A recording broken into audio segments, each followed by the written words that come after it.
अखबार आजाद हिंद के मदीर और साबिक राज्यसभा एमपी अहमद सईद मलियाबादी के नाम एक ताजियती जलसा 10 अक्टूबर 2022 को ईरान सोसाइटी के डॉक्टर एम इसहाक हॉल में मुनक्किद हुआ, जिसकी सदारत कंवल सिंह वालिया ने की। इस ताजियती जलसे में शहर नशात के अदबा शुअरा के अलावा मुख्तलिफ मकतब फिक्र के लोगों ने शिरकत की और जय्यद सहाफ़ी अहमद सईद मलियाबादी के सहाफ़ती, समाजी, मजहबी व सियासी किरदार पर रोशनी डालते हुए उनकी मौत को मुल्क और मिल्लत का अजीम खसारा करार दिया।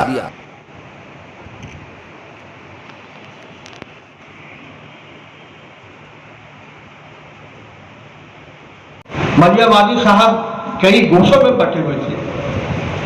बहुत कम सहाफ़ी ऐसे होते हैं कि सहाफ़ती जिम्मेदारियों को अंजाम देते हुए तमाम हलकों में वो अपने आप को भी शामिल करें, दम करें। मैंने देखा है कि वो समाजी हो, सियासी हो, माशरती हो और जो भी हो उसमें वो उनकी हाजिर होती थी। ऐसी शख्सियत जिसके बारे में किसी भी उसकी शख्सियत के किसी भी जाविये से, किसी भी नुक्ते से आप आगाज़ कर दें, लेकिन आप खुद ये अंदाज़ा नहीं कर सकते कि गुफ्तगू कहाँ ख़त्म हो।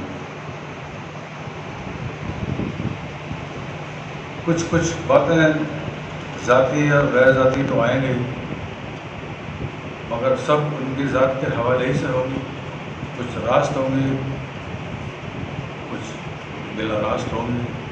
मलियाबादी को न देखा हो और देखने के अलावा उनकी तहरीर को न पढ़ी हो और उनकी जादू बयानी वाली तकरीर न सुनी हो।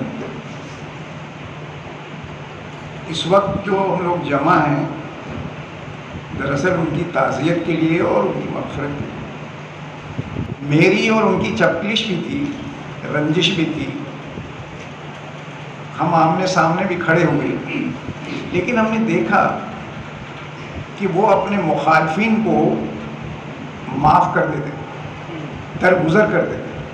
वो ये इंसान के आला किरदारों में से शामिल है। उनकी बातों में समाज की गहराइयाँ, राजनीति की गहराइयाँ, परिवार की गहराइयाँ इतने सुंदर अल्फाजों में वो मोहब्बत के साथ वर्णन करते हैं कि सब बातें उनके दिल की छू जाती हैं।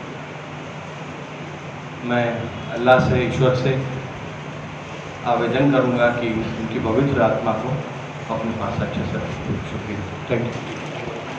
तो मैं उनकी बातों से और मुझे ये तजुर्बा हुआ कि बंगाल सहाफ़ियों की जन्मभूमि रही है। यहाँ कहाँ कैसे कैसे जर्नलिस्ट को पैदा किया है और कैसे कैसे अदीबों से जोड़ा है। मेरा ये हॉबी रहा, मेरी ये आदत रही कि जितने भी दानिश्वर थे, जितने भी पढ़े लिखे लोग थे, उनके दिलों पर मैं अपना अड्डा बनाऊं। तो मैं ये मनसा में पूरा हुआ और मैं बनाता रह गया। तो और भी ये सारी बहुत सी बातें हैं कि आपने सुना अभी कि इनके बहुत बुलंदी तक पहुँचे, बहुत बड़े सहाफ़ी हुए। तो उसमें एक खास राज है। वो राज क्या है कि इनकी माँ दुआओं के साथ इन्हें ऐन नाम मीट की घूंट पिलाती थी और फादर इनके जो वालिद थे रज़ाक मलियाबादी, उन्हें 9 अल्फ़ाबेट का टॉनिक पिला करके इन्हें तैयार किया। इदारिया कैसे लिखा जाता है और क्या लिखा जाता है, ये सिर्फ और सिर्फ आज़ाद हिंद के मुदीर जनाब अहमद सईद मलियाबादी ने हमें बताया था।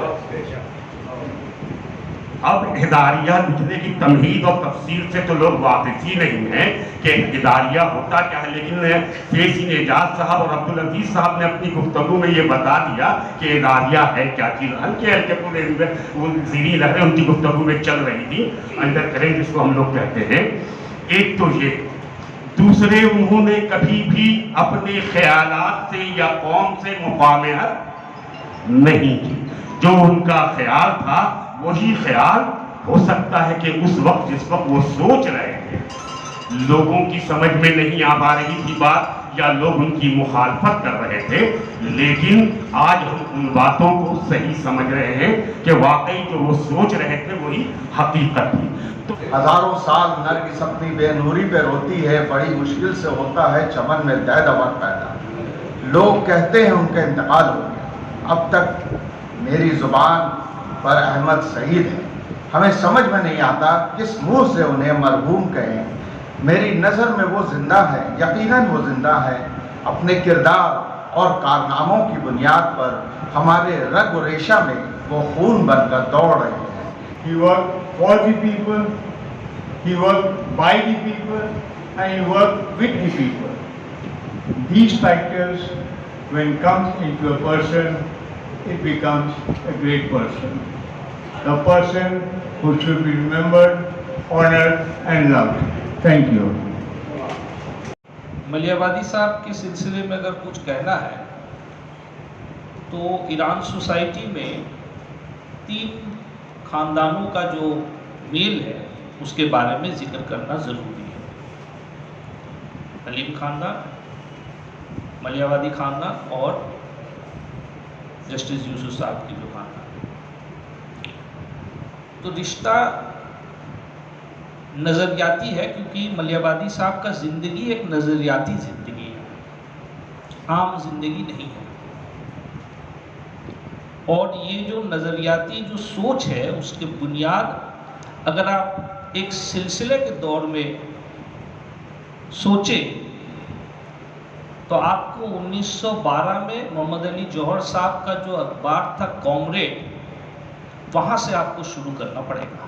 دیکھیے احمد سعید ملیح آبادی صاحب ماشاءاللہ وہ ایک ہم لوگوں کے لیے ایک گائیڈ لائن تھے، اخبار ان کا ایک وہ ہمیں سمت دیتا تھا جب ہم بہت پریشان ہو جاتے تھے، چاہے وہ رائٹ کا معاملہ ہو، چاہے وہ مرکزی طور پہ گڑبڑی کا معاملہ ہو، چاہے ریاستی طور پہ گڑبڑی کا معاملہ ہو، اس سلسلے میں ہم لوگ ہمیشہ ان سے مشورہ کرتے تھے اور وہ ایک سمت دیتے تھے۔